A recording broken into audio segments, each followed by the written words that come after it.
Next article important one again, that is Diego Garcia.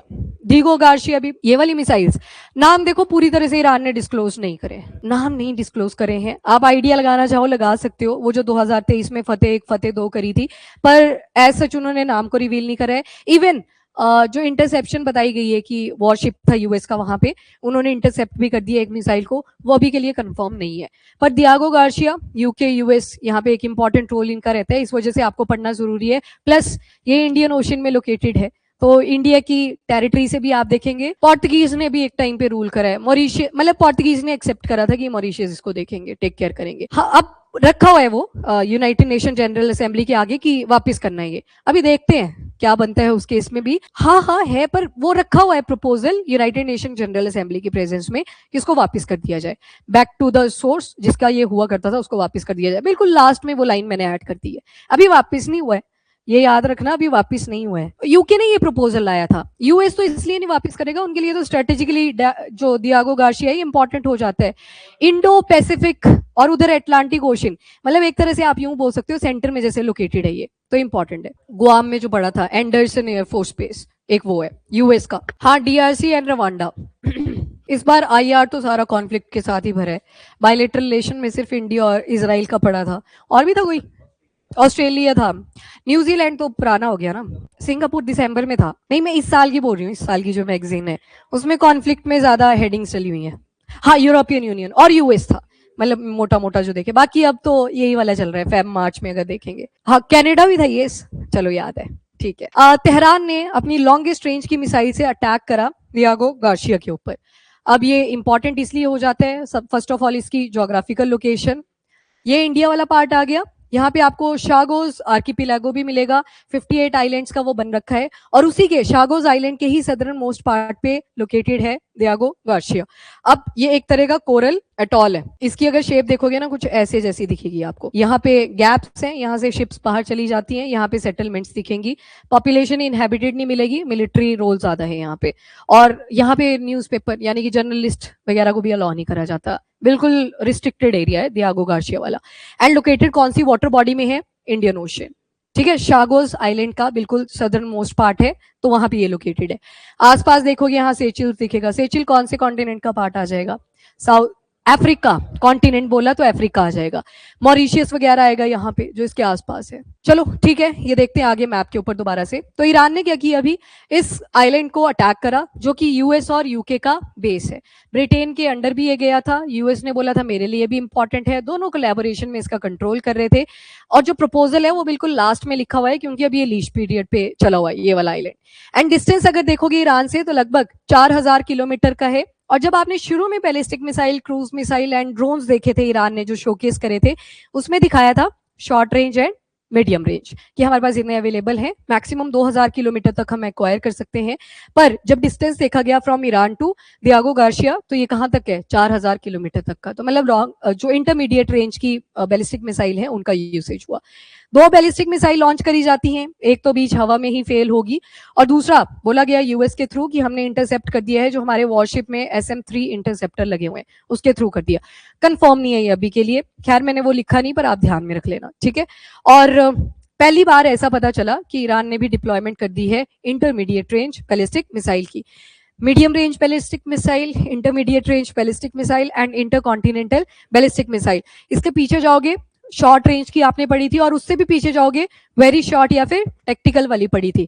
Very short या tactical कितने से नीचे था? 300 किलोमीटर। और 300 से लेके 1000 वाली कौन सी थी? शॉर्ट वाली। वो नहीं यहाँ पे लिखी है आर्टिकल के अंदर, पर आपको पता है वो, ठीक है, वो बैलिस्टिक मिसाइल की ही कैटेगरी थी। बाकी मीडियम रेंज वाली 1000 से 3000 किलोमीटर, एंड जो आपने इंटरमीडिएट रेंज वाली पढ़ी थी that was from 3000 to 5500 kilometre. और इसके बियॉन्ड जाएगी तो इंटरकॉन्टिनेंटल बैलिस्टिक मिसाइल आ जाएगा। सिग्निफिकेंस क्या है? ये रिप्रेजेंट करता है कि ऑलरेडी ईरान के पास अब लॉन्ग रेंज के स्ट्राइक कैपेबिलिटीज भी हो चुकी हैं, अगर यहाँ तक वो अटैक कर सकते हैं तो प्रेजेंट है।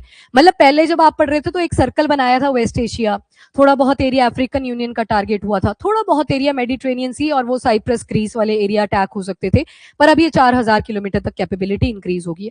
तो 2 बैलिस्टिक मिसाइल लॉन्च हुई, डिस्टेंस था लगभग 4000 किलोमीटर का, और ईरान ने पहले जो पब्लिकली डिस्प्ले करा था अपनी मिसाइल्स वगैरह को, तो वो 2000 किलोमीटर तक की थी। तो अब बियॉन्ड द कैपेबिलिटी ये इंक्रीज हो चुकी है अप टू 4000 किलोमीटर्स। अब डियागो गार्शिया, इसका स्ट्रेटेजिक सिग्निफिकेंस क्या है यूएस के लिए? तो एक तो इंडियन ओशन के ऊपर चेक रखना, मिडल ईस्ट एशिया के ऊपर चेक रखना, देन इंडो पैसिफिक के ऊपर चेक रखना, तो उसके लिए डियागो गार्शिया बहुत इंपॉर्टेंट रोल प्ले करता है यूएस के लिए।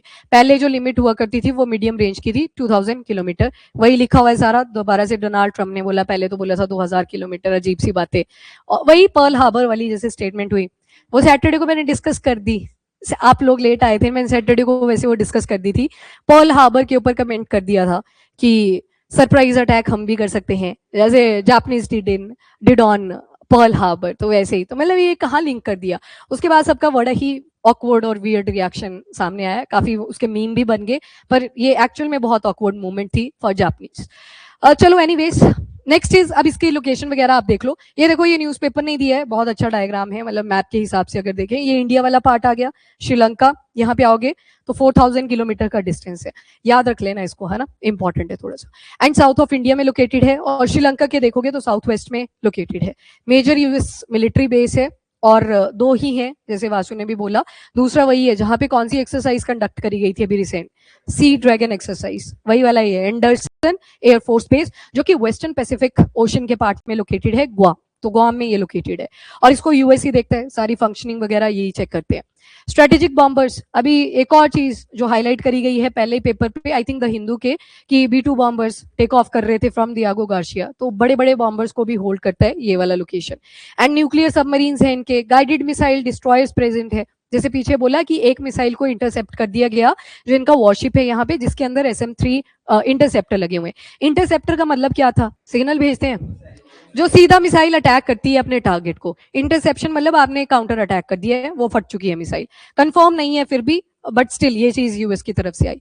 एंड 3000 किलोमीटर है। और भी अगर स्ट्रेटेजिक लोकेशन देखोगे तो ये इंडिया वाला पार्ट आया, यहाँ पे आपने गल्फ ऑफ ओमान देखी थी, नीचे आओगे कौन सा सी आता है? रेड सी, ये आ गया गल्फ ऑफ ओमान। तो ये इंडिया से यहाँ पे देखोगे तो रेड सी आ गया, यहाँ पे कौन सा आ गया? अरेबियन सी आ गया, श्रीलंका वाला पार्ट, यहाँ पे आ गया डियागो गार्शिया। तो रेड सी की तरफ जाओगे तो लगभग 3000 किलोमीटर का डिस्टेंस है। और इसी तरह से साउथ ईस्ट एशिया वाली कंट्रीज में आओगे तो यहाँ पे एक स्ट्रेट आती है, स्ट्रेट ऑफ मलक्का, तो उसके साथ भी कनेक्टिविटी है, जो कि अगेन 30 to 40% तक का ट्रेड कंट्रोल भी करती है। और चाइना की डिपेंडेंसी सबसे ज्यादा है यहाँ पे। इस टाइम पे मौके पे चौका तो चाइना ही मार रहा है, फटाफट से ग्रोथ भी लगा हुआ है अपनी करने, डेवलपमेंट पे भी फोकस कर रहा है, एम्प्लॉयमेंट लोगों को प्रोवाइड करने की ट्राई कर रहा है, और ताइवान वाला इशू, क्योंकि यूएस पूरी तरह से बिजी है इस टाइम पे। तो मतलब ये बिल्कुल सेंटर पे आ गया। अब साउथ ईस्ट एशियन कंट्री पे कंट्रोल कर पा रहे हो, इंडियन ओशन में लोकेटेड हो, ऊपर वेस्ट एशिया को देख पा रहे हो, देन रेड सी अगेन ऊपर किसके साथ जुड़ा है? स्वेज कैनाल के साथ, तो मेडिटेरेनियन सी के लिए एक इंपॉर्टेंट रूट आता है, मतलब बिल्कुल सेंटर में लोकेटेड है। तो इसी वजह से यूएस नहीं चाहता कि ये वापस से जाए जो इसकी कंट्री पहले हुआ करती थी। हाँ जी, हाँ, मतलब दो सबसे इंपॉर्टेंट अगर बोले, थोड़ा सा डायनामिक्स तब चेंज होता है अगर पनामा कैनाल की तरफ जाओगे। अब यूएस और सॉरी नॉर्थ अमेरिका और साउथ अमेरिका, उनके लिए वो भी इंपॉर्टेंट हो जाती है। तो ये जो परसेंटेज होता है कई बार कॉन्टिनेंट ओरिएंटेड रहता है, जैसे जब सुएज कैनाल की बात करते हैं या फिर पर्शियन गल्फ की बात करते हैं, पर्शियन गल्फ 1/3 बोलता है, 1/3 ट्रेड। पॉपुलेशन भी तो ज्यादा है, डेमोग्राफी भी ज्यादा है, ज्यादा क्राउडेड आपको इन्हीं एरियाज में मिलेगी। परसेंटेज एक बार देख लेनी होती है हमेशा कि ये कॉन्टिनेंट्स के हिसाब से बोला है, सिर्फ 2 कॉन्टिनेंट के हिसाब से, या पूरे वर्ल्ड में बोला है। तो ये तो पूरे वर्ल्ड का कंट्रोल करता है, जैसे स्टेट ऑफ मलक्का। चाइना के केस में 40% आप बोल देते हो, ओवरऑल फिर 20 to 40% बोलते हो जब वर्ल्ड की बात चल रही होती है। तो इंपॉर्टेंस तो है इनकी, तो यहाँ पे यूएस अपनी प्रेजेंस बनाए रखना चाहता है, तो इसी वजह से गार्शिया की इंपॉर्टेंस ज्यादा है। एक स्ट्रेट ऑफ सिंगापुर भी आती है यहाँ पे, एक लेबॉक थी, हाँ, एक और ये बाबल मंदेब आ गई, हाँ, ऊपर स्ट्रेट ऑफ हॉर्मुज है, ये वाली वेस्ट एशिया के अंदर। अच्छा, यहाँ वाली बोल रहे थे आप, एक मले भी थी, मलेशिया वाली आ गई, तो स्ट्रेट ऑफ मले भी थी। ये ग्लोबल मैरीटाइम चोक पॉइंट्स भी हैं। यूएस के वॉरशिप डिस्ट्रॉयर वेसल्स इस एरिया में इसी वजह से घूमते हैं क्योंकि ये चोक पॉइंट्स बन रखे हैं। और स्ट्रेट ऑफ हॉर्मुज आपके पास बेटर एग्जाम्पल है, जो ईरान ने बना रखा है कि पूरा ही क्लोजर लगा दूंगा। अभी तो मैं इंडिया को 2 टैंकर दे दिए, बाकियों को भी थोड़ी बहुत सप्लाई कर रहा था, तो इसके ऊपर पूरा क्लोजर लगा दूंगा। तो ये ईरान की तरफ से स्टेटमेंट आई है। बाकी लॉन्ग रेंज के एयर स्ट्राइक वेपन्स यूएस के यहाँ पे अवेलेबल हैं। इंडो पैसिफिक और वेस्ट एशिया में क्या क्या एक्टिविटीज चल रही है उसके ऊपर अगर नजर लगाए बैठनी है तो यहाँ से लगाई जा सकती है।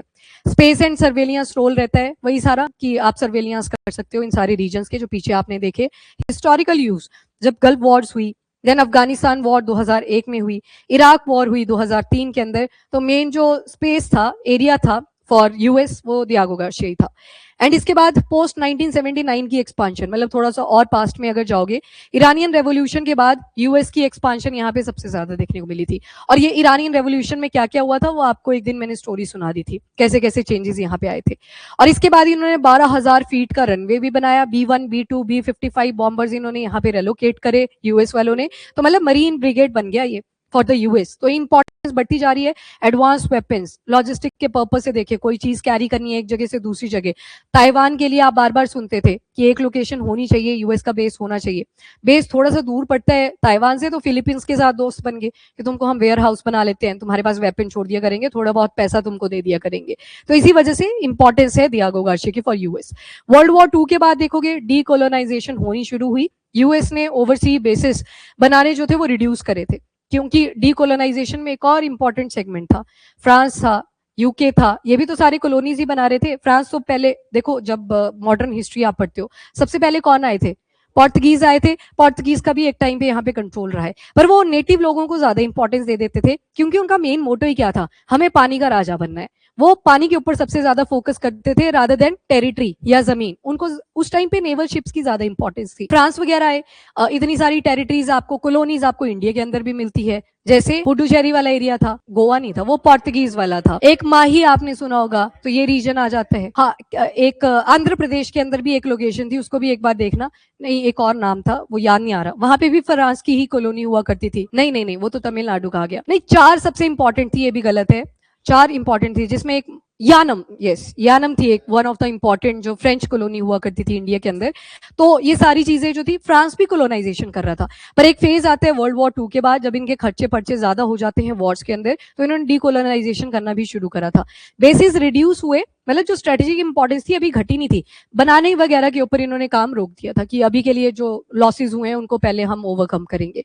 इसके बाद यूएस कंसर्न होता है जो जियोपॉलिटिकल राइवल्स दोबारा से राइज करने लगते हैं, जैसे कि चाइना, देन सोवियत यूनियन।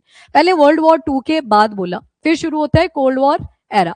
तो कोल्ड वॉर एरा जब दोबारा से इमर्ज करा, तो यूएस को अपने बेसिस दोबारा से उतने ज्यादा स्ट्रेंथन करने थे, क्योंकि जियोपॉलिटिकल राइवल्स इमर्ज कर रहे थे, जैसे चाइना आ गया, सोवियत यूनियन, और आज तक ये राइवल बने हुए हैं। इसके बाद fear of denial of access to Suez Canal, कि कल को कोई हमें मना ही ना कर दे, तो इसलिए अपनी प्रेजेंस बनाए रखना बहुत जरूरी है। कल को ऐसा ना हो ये बोले तुम्हारी कंट्री तो यहाँ पे बैंड है, तो इन्होंने अपनी प्रेजेंस हमेशा यहाँ पे बनाई रखी, वो चाहे से स्ट्रेट ऑफ सिंगापुर हो, चाहे से वो सुएज कैनाल हो। तो यूएस की एक एक्टिव प्रेजेंस सारे एरियाज में आपको मिलेगी, जो भी चोक पॉइंट्स एक्ट करते हैं पूरे वर्ल्ड के अंदर। अब नेचुरल हार्बर और एयर स्ट्रिप की तरह ये आइलैंड एक्ट करता है, और सेंट्रली लोकेटेड है बिल्कुल इंडियन ओशन के अंदर, और रेड सी, साउथ चाइना सी इक्वी डिस्टेंस है, मतलब बिल्कुल सेंटर में लाई कर रहा है, और ब्रिटिश कंट्रोल में था। पॉलिटिकली स्टेबल भी कहीं ना कहीं इसी वजह से रहा, क्योंकि ये ब्रिटिश के कंट्रोल में भी था। यूएस की कहीं ना कहीं पॉलिसी अगर देखो एग्रेसिव हो जाती है, यूके ने कहीं ना कहीं स्टेबिलिटी भी यहाँ पे बनाने में हेल्प करा। छोटा सा है, मैनेजेबल सी पॉपुलेशन है, ज्यादा यहाँ पे मिलिट्री एक्सेस ही दिया जाता है, और परमानेंट यूएस मिलिट्री फुटहोल्ड आपको इंडियन ओशन के अंदर मिलेंगे दियागो गार्सिया के अंदर। एंड रैपिड ट्रूप डिप्लॉयमेंट करनी है, लिखा था पीछे कि एडवांस वेपन यहाँ पे प्रेजेंस है, लॉजिस्टिक के हिसाब से भी ये काफी इंपॉर्टेंट हो जाता है, और लॉन्ग रेंज के ऑपरेशन भी कंडक्ट करने हैं, अगेन इसकी एक इंपॉर्टेंस है। देन ये थोड़ा सा पॉलिटिकल स्टेटमेंट आ गया। ईरान ने जब अटैक करा तो उन्होंने बस एक स्टेटमेंट बोली, ये डिफेंसिव था नेचर में, हमारे ऊपर भी अटैक्स हो रहे हैं, तो ये डिफेंसिव नेचर का हमने अटैक करा है दियागो गार्सिया के ऊपर। एंड यूके को अक्यूज भी करा ईरान ने कि वो ब्रिटिशर्स की लाइफ को यहाँ पे खतरे में डाल रहे हैं, देन यूएस की स्ट्राइक को वो सपोर्ट कर रहे हैं। इसके बाद rise to self defence, Iran ने बोला कि हमें अपने सेल्फ डिफेंस के लिए आगे आना ही पड़ेगा, तो इस वजह से हमने इन एरियाज के ऊपर अटैक करा। बाकी मिसाइल कैपेबिलिटी ठीक ठाक है, और यूएस ने बोल दिया कि ईरान ने पहले अपनी मिसाइल कैपेबिलिटी नहीं बताई थी कि कितनी है, वो शायद शोकेस भी इसी वजह से करी थी कि 4000 वाली बाद में लेके आएंगे जब टाइम आएगा, तो वो शोकेस भी नहीं करी थी जब पब्लिक मीडिया में इन्होंने ये सारी चीजें रिप्रेजेंट करी। बाकी मिलिट्री कनेक्शन ब्रिटिश अथॉरिटी की परमिशन से, और जर्नलिस्ट यहाँ पे एक्सेसिबल नहीं है, बहुत कम इंस्टांस होगा जब कुछ अच्छा सा काम कर रहे होंगे इनको बुलाया जाएगा कि ये देखो ये काम भी यहाँ से कंडक्ट करे जा रहे हैं। एंड चागोस आर्किपिलागो जिसमें टोटल 58 आइलैंड्स आते हैं, उसी का सदर्न मोस्ट पार्ट देखोगे तो वहां पे दियागो गार्शिया लोकेटेड है, और 500 किलोमीटर मालदीव्स के साउथ में ये लोकेटेड है। इनिशियली अनइनहैबिटेड था, बाद में जो पॉपुलेशन थी स्लेव्स की वो बढ़ जाती है, अफ्रीकन उठाए गए, देन इंडिया बाय फ्रांस वगैरह, क्योंकि यहाँ पे रिसोर्सेज अवेलेबल हुआ करते थे, तो स्लेव कंट्रीज हम ही बन रखे थे जिनके ऊपर कोलोनाइजेशन हुई थी। एंड उसके बाद 1814 में ये यूके को भी ट्रांसफर कर दिया गया। और उससे भी पहले अगर जाओगे 1968-1973 के आसपास यहाँ पे सेगोशियन हुआ करते थे, मतलब जो टेरिटरी है उसी के नाम से उसकी पॉपुलेशन का नाम रख दिया, उनको यहाँ से रिमूव कर दिया जाता है और रेलोकेट कर दिए टू मॉरिशियस और सेचेल्स, तो उनको ये रेलोकेशन कर दी गई थी। यूएस और यूके ने अपने मिलिट्री बेसिस बनाना शुरू करा जब से उनकी यहाँ पे स्ट्रेटेजिक रेलिवेंस बढ़ने लगी, और जब इनको बाहर निकाला गया था तो इनके जानवर वगैरह उनको भी मार दिया गया, बहुत से लोगों की भी डेथ होती है, और फोर्स एविक्शन करी गई, जबरदस्ती यहाँ से लोगों को निकाल दिया गया। Strategic interest versus human right का यहाँ पे क्वेश्चन मार्क भी उठता है, ह्यूमन राइट को आपने वायलेट करके यहाँ पे अपनी स्ट्रेटेजिक लोकेशन बनाई थी। एंड ग्लोबल डिबेट यही चलती है आज भी, कितने सारे जो डिस्प्लेसमेंट्स थी लोगों की वो करवाई गई, एंड सॉवरेंटी को लेके भी इशू था, क्योंकि ये शेगोशियन को बिलोंग कर रही थी, आपने खुद आके यहाँ पे फोर्सिबली उनको एविक्ट करवाया था। तो कोरल एटॉल है, ये याद रखना, इंडियन ओशन में लोकेटेड है, शागोज आर्किपिलागो का ही पार्ट है, और ये ब्रिटिश इंडियन ओशन टेरिटरी का भी हिस्सा है, तो तभी लिखा वहां पे यूएस और डैश यूके के मिलिट्री बेसिस, तो यूके की यहाँ पे एक ठीक ठाक प्रेजेंस आपको मिलेगी। मोर देन जो हाफ लैंड एरिया है वो यूके ही देखता है, और डिस्कवर किसने करा था? पोर्तुगीज ने करा था 16th सेंचुरी में, क्योंकि नेवल एरिया को कंट्रोल करना चाहते थे, तो इन्होंने एक्सप्लोर करना शुरू करा, वहीं पे ये दियागो गार्शिया को भी फाइंड आउट करते हैं। और हिस्टोरिकली अगर देखें तो किसके अंडर रहा है? मॉरिशियस के अंडर, तो मॉरिशियस के ही अंडर ये हिस्टोरिकली रहा है।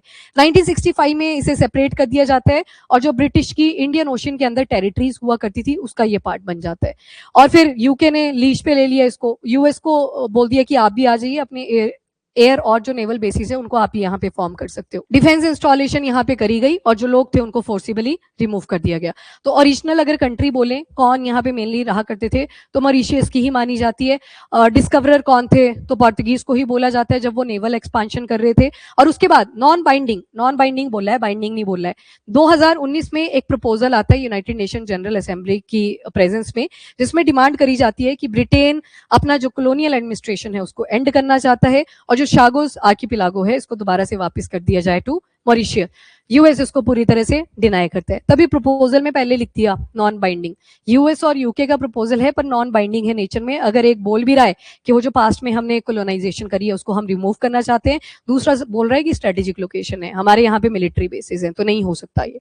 और ये दो चीजें और याद रखनी, जो आप पहले पेज को जब टर्न आउट करोगे उसके बैक साइड पे लिखी होंगी, अराद एंड दिमोना। अभी इसी वॉर के थ्रू, अब इजराइल की है तो ऑब्वियसली बात है अटैक किसने करा? ईरान ने करा। तो अराद एंड दिमोना ये माना जाता है इजराइल के सिक्रेटिव न्यूक्लियर साइट इसके आसपास लोकेटेड है, तो ईरान ने यहाँ पे भी अटैक करा। एंड दो लोकेशन है अराद एंड दिमोना। जैसे मैं आपसे पूछूं जजीरा कहाँ पे है? सुडान नहीं, जजीरा अल जजीरा तो न्यूज़पेपर आ गया, वो जर्नल आ गया, ठीक है, मैंने जजीरा बोला जो सुडान में आपने देखी थी। अल काफ्ता कहाँ पे है? थोड़ा पुराना हो गया पर इंपॉर्टेंट है, ये तब चल रहा था जब ग्लेशियर्स पढ़ते थे हम। अल काफ्ता बहुत अर्जेंटीना के जो ग्लेशियर मेल्टिंग के बारे में पढ़ा था, तो वहां पे अल काफ्ता में ही है वो। क्या नाम था उस ग्लेशियर का? EL, अल काफ्ता, EL CAFATA। मैंने पूछा, वेरी गुड, पेरेटो मोरिनो, तो उस ग्लेशियर को जब आपने पढ़ा था तो वो भी अर्जेंटीना के अल काफ्ता में लोकेटेड है। तो अराद एंड दिमोना ये इजराइल के आगे जहां पे उनकी सिक्रेटिव न्यूक्लियर साइट है। अब सिक्रेटिव बोला तो एग्जैक्ट लोकेशन नहीं आपको पता, पर इसके आसपास लोकेटेड है। एंड दूसरी जो चीज याद रखनी है, लेबनान, वो हिजबुल्ला वाला अटैक आपने पढ़ लिया था कि हिजबुल्ला के ऊपर अटैक करा गया था। अब यहाँ से एक रिवर आ जाती है न्यूज में, लितानी रिवर, ये याद रखना।